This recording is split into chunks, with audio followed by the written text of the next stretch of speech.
Hello and welcome to Frontrunner Motorsport. The Indycar series kicks off this weekend in St. Petersburg, Florida, and I'm really looking forward to watching Indycar in 2022.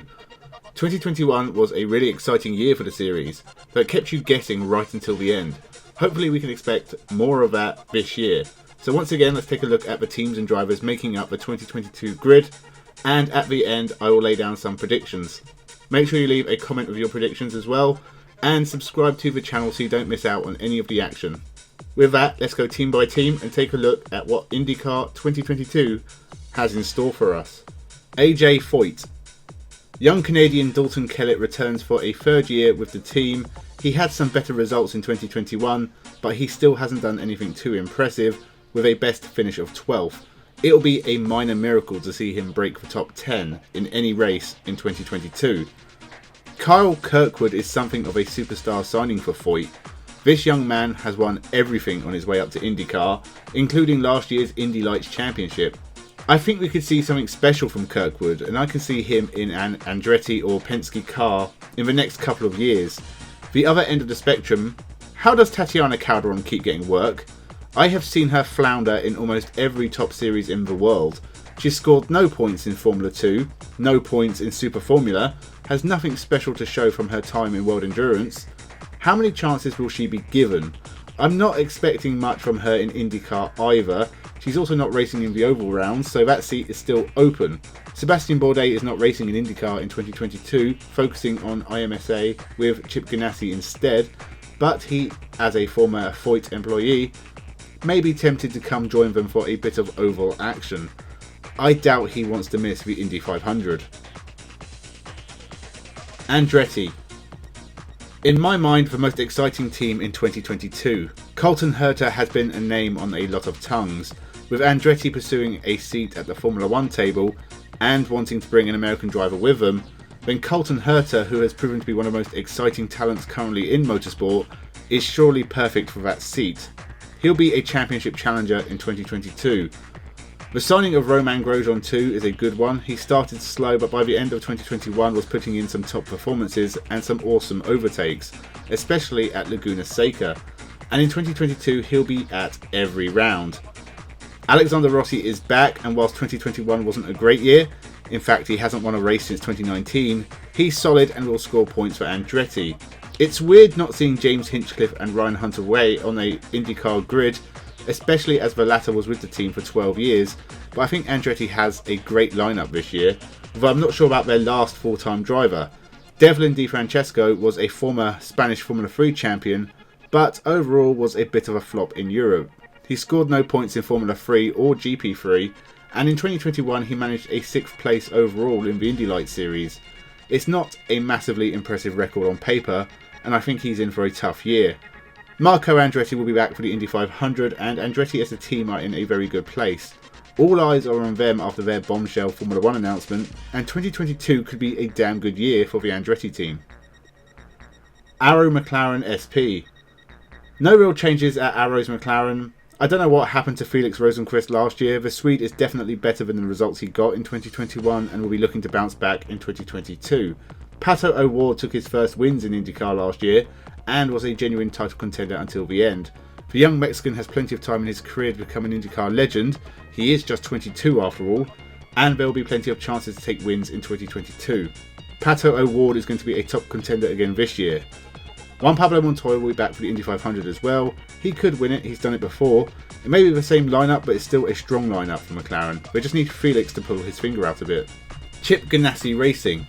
Again, no changes at Chip Ganassi, given they have last year's champion in Alex Palou and the most successful IndyCar driver ever in Scott Dixon. Big changes probably weren't needed. Alex Palou in just his second IndyCar season, and after a career of not winning anything, was a bit of a surprise champion, but IndyCar seems to be his jam, so who knows what he can go on and do from here. I'm not slamming the guy for not winning anything prior to this. He was always a steady hand. He was good in Super Formula. He was solid in Formula 3. But to turn up in America and within a couple of years win the IndyCar Championship, he hasn't been given the credit it deserves. Scott Dixon will always be up there. He was 4th last year. He's been in the top 6 every year since 2005. You can almost guarantee he'll be at the top end of things at the end of 2022. Marcus Ericsson was one of 2021's big shocks. I have slated the guy for years for being incredibly mediocre and incapable of getting good results. Well, he was in title contention for a while last year, took his first win since 2013, and equally his top 6 finish was the highest since that same 2013 GP2 season. I don't know if he could do it again, but if he can, I'll be his number one supporter. If he takes a win, I'll buy a Marcus Ericsson t-shirt and wave a Swedish flag around like crazy. Jimmy Johnson is back too. I'm a little surprised he didn't go after one season, one that did not go well. It was a bit of a jump for Johnson and he struggled. He got a best 17th place in 2021. His goal for 2022 will be to do better than that. And he will be competing on the ovals this year. Tony Kanaan will also be back for the Indy 500, and again Chip Ganassi have a tough lineup. On paper, Dixon, Palau, Ericsson, all 3 of them were in the top 6 last year, but I think it'll be tougher this year. A lot of teams have a strong lineup. Dale Coyne Racing. No returning drivers for Dale Coyne. Roman Grosjean's gone to Andretti, and Ed Jones has disappeared to the world of WeatherTech. So they needed 2 new drivers. Takuma Sato is a bit of a red herring. The 2-time Indy 500 winner has never really put it all together through a whole IndyCar campaign. This will be his 13th season in IndyCar, and he's won 6 races in that time, but never finished higher than 7th in the overall standings. But he has only finished in the top 10 come year's end 3 times. Given that Dale Coyne haven't taken a win since 2018 with Sebastian Bourdais, I think it's unlikely Takuma Sato will have his best year to date. He is joined by Indy Lights 2021 runner-up David Malukas, a good driver, and these will be learning steps for him. He's not going to have instant success for Dale Coyne, so he just needs to be consistent and score some points. It'll be a good season for him if he can outscore Takuma Sato, which is not an impossible task. Dreyer and Rainbold Racing. Last year they entered Sage Karam in the Indy 500. This year they are entering Sage Karam and Santino Ferrucci. They won't win, and there isn't a lot to say about them. Ferrucci could get a top 10 in the Indy. Ed Carpenter Racing. Rinus VeeKay took his first IndyCar win in 2021 and returns again for Ed Carpenter Racing. He usually performs decently enough and has scored a few podiums here and there in just 2 seasons in IndyCar. He won't be a world beater, but will take some strong results. Connor Daly too is a strong, consistent driver and has been rewarded with a full season drive for Ed Carpenter. He has never taken a win in IndyCar, so maybe 2022 will be the year where that finally happens. It's not a stunning lineup with Ed Carpenter himself booked in for the Indy 500, but they will be solid midfield runners. Juncos Hollinger Racing. This will be their first ever full IndyCar campaign, and bringing back Callum Ilott, who did the last few races of 2021 for the team, is a strong way to start. Callum Ilott is still a Ferrari-backed driver and was a reserve driver for the Alfa Romeo Formula 1 team last year. He has been competitive in most of the race series he's entered, but this will be a tough season. Doing well if he can get some top 10s. Meyer Shank Racing. This will be their first season without Jack Harvey, but they have brought back Helio Castroneves for a full season. The 4-time Indy 500 winner took Meyer Shank's first win in the famous race last year, and is an experienced campaigner who can move the team forward. As can the signing of Frenchman Simon Pagenaud. The former champion has left Penske, and he and Castroneves together are very experienced, with plenty of wins behind them. Meyer Shank could be on for their best year yet. Rahal Letterman Lanigan Racing. Graham Rahal remains with the Rahal Racing Team, which I guess isn't a shock, but he still hasn't won a race since 2017. But he did well in 2021. He was consistent, so whilst not taking a victory, he was in touch with the leaders until he was taken out at Gateway and finished the year 7th overall. If he could have just taken a win, he would have been a serious contender for the title. He's also been in the top 10 of the final standings for the last 7 years, so he'll bring that again in 2022. He is joined by Jack Harvey, who outside a couple of races for Schmidt-Peterson, will be racing with someone other than Meyer Shank for the first time. He has been improving year on year, and it'll be interesting to see what he'll do with a new team, possibly adding to his single podium finish back in 2019. Their final driver is Christian Lundgaard, who shocked everyone in his single appearance in IndyCar last year when he qualified 4th on debut. He managed to bring the car home 12th, and I think he will excel in this series given a full drive.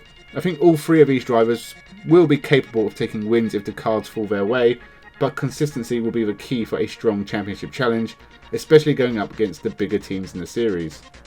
Team Penske. The final team on this list, and it's almost the same as last year. Simon Pagenaud is gone and hasn't been replaced, with Penske instead entering a 3-car team into the series. Joseph Newgarden is one of the best drivers in the series, and will always be difficult to beat. He had a bad start to 2021, but by the end he was runner-up in the championship. The double champion will again be strong in 2022. He has finished in the top 2 4 of the last 5 years. He'll win races and he'll be aiming for top spot again.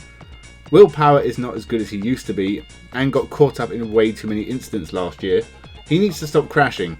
This will be his 14th season with Penske, and 2021 was the worst since 2009. His first year with Team Penske, and it was only part-time. It's the first time he finished outside the top 5 in the championship since 2009 as well, so it's not hard to imagine that he'll be more focused in 2022 and could again be a top challenger. Our final driver is Scott McLaughlin.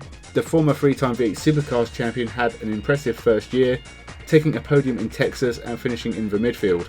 Another year of improving and he could break the top 10 in 2022. One day he is going to be a winner in Indycar, and once again Team Penske have a strong lineup and will be difficult to beat. So that is a preview of every team and driver announced so far. So now some predictions, and honestly it is a really hard field to choose a winner from. Looking through, I can see about 10 names who could be champion, with another 5 or 6 strong challengers.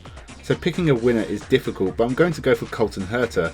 I think momentum is on his side, and he is just clearly a top level talent already, and he's only young. It'd be quite a story for him to win IndyCar here and end up in Formula 1 in just a couple of years. I think that makes for a good story, so let's go for Colton Herta to be champion.